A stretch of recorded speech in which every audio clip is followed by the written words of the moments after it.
Halo semua, perkenalkan nama saya Dominika Cynthia Natalia Layan dari Prodi PJJ Akuntansi dengan NIM 24030102060. Di sini saya akan mempresentasikan makalah saya yang berjudul Gaya Kepemimpinan dan Pengaruh Terhadap Kinerja Organisasi.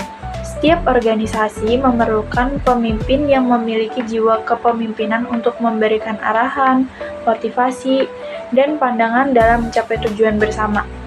Pemimpin adalah individu yang memiliki keahlian khusus dan mampu mempengaruhi orang lain untuk bekerja sama demi mencapai tujuan. Kepemimpinan adalah elemen kunci dalam menentukan arah dan keberhasilan organisasi. Gaya kepemimpinan yang diterapkan akan mempengaruhi motivasi, produktivitas, dan komitmen anggota. Dalam era perubahan cepat, organisasi membutuhkan pemimpin yang visioner dan mampu menerapkan gaya kepemimpinan yang sesuai. Makalah ini bertujuan untuk membahas berbagai gaya kepemimpinan dan pengaruhnya terhadap kinerja organisasi, sehingga organisasi dapat memilih dan mengembangkan model kepemimpinan yang efektif untuk meningkatkan kinerja dan daya saing. Rumusan masalah yang pertama yaitu konsep dasar kepemimpinan, kedua jenis-jenis gaya kepemimpinan, yang ketiga bagaimana pengaruh gaya kepemimpinan terhadap kinerja organisasi. Tujuannya yaitu yang pertama mendefinisikan kepemimpinan dalam dunia kerja, yang kedua mendefinisikan jenis gaya kepemimpinan, dan yang ketiga untuk memahami hubungan antar gaya kepemimpinan dan kinerja organisasi. Jenis gaya kepemimpinan. Menurut Robbins, gaya kepemimpinan adalah kemampuan untuk mempengaruhi kelompok dalam mencapai tujuan bersama. Beberapa gaya kepemimpinan menurut Robbins. Yang pertama, gaya kepemimpinan transformasional, yaitu menginspirasi anggotanya untuk mengutamakan kepentingan organisasi di atas kepentingan pribadi. Yang kedua, gaya kepemimpinan karismatik, yaitu pemimpin memiliki karakteristik luar biasa yang membuat anggotanya mengayomi dan setia. Mereka menunjukkan keyakinan kuat untuk mengomunikasikan visi yang menarik.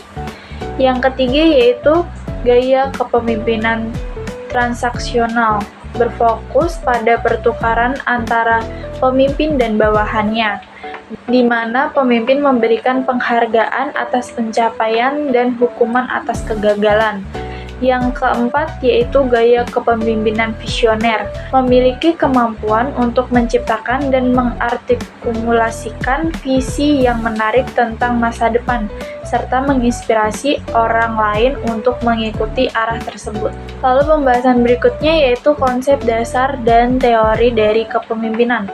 Dan Judge tahun 2017, kepemimpinan adalah kemampuan untuk memengaruhi kelompok dalam pencapaian tujuan yang melibatkan inspirasi dan arahan yang jelas. Pemimpin dilibatkan sebagai nahkoda kapal yang harus bekerja sama dengan anak buahnya untuk mencapai tujuan. Kepemimpinan menciptakan kerjasama harmonis dalam mencapai tujuan secara sukarela. Dalam organisasi, penting untuk memilih gaya kepemimpinan yang tepat agar fungsi kepemimpinan diterima dengan baik.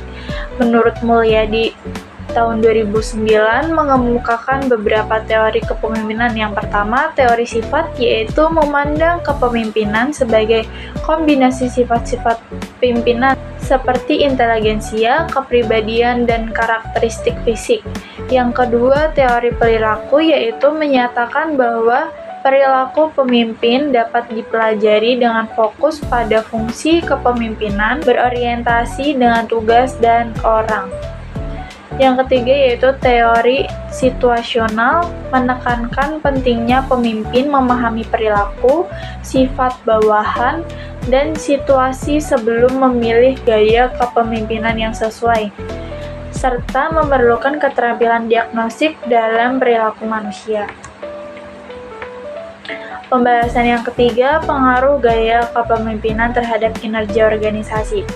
Kepemimpinan seorang pemimpin yang diperlihatkan dan diterapkan ke dalam suatu gaya kepemimpinan merupakan salah satu faktor dalam meningkatkan kinerja pegawai, karena pada dasarnya sebagai tulang punggung pengembangan organisasi dalam mendorong dan mempengaruhi semangat kerja yang baik kepada bawahan.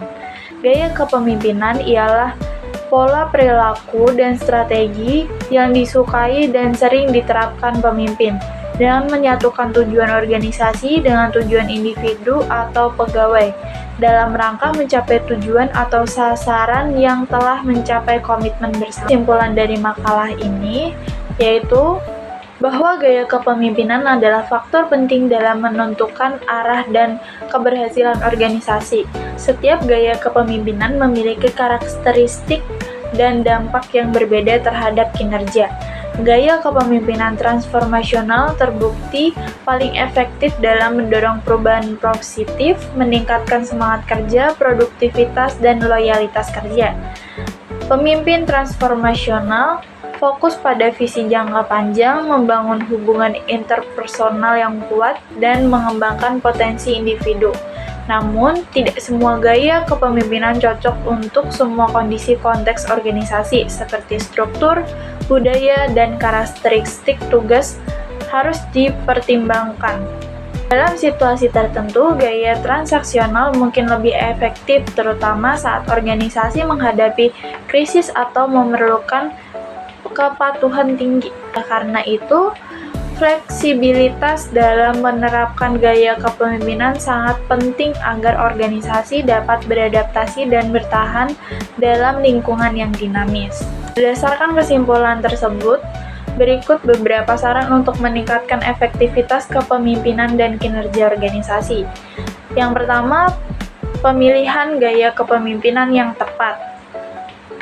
Pemimpin harus menganalisis situasi dan memilih gaya kepemimpinan yang sesuai dengan kebutuhan organisasi dan kondisi tim. Gaya yang fleksibel dan adaptif lebih disarankan daripada yang kaku. Yang kedua, pelatihan dan pengembangan kepemimpinan. Organisasi perlu menggelar program pelatihan berkelanjutan untuk pengembangan kompetensi kepemimpinan, termasuk kemampuan komunikasi, pengambilan keputusan, manajemen konflik. Yang ketiga, evaluasi berkala. Lakukan evaluasi terhadap gaya kepemimpinan melalui survei kepuasan karyawan, penilaian kinerja, dan feedback untuk menyesuaikan gaya dengan dinamika organisasi. Dengan menerapkan saran-saran ini, diharapkan organisasi dapat mengembangkan kepemimpinan yang kuat dan efektif yang berdampak positif pada peningkatan kinerja secara keseluruhan. Sekian presentasi dari saya, kurang lebihnya mohon maaf. Terima kasih.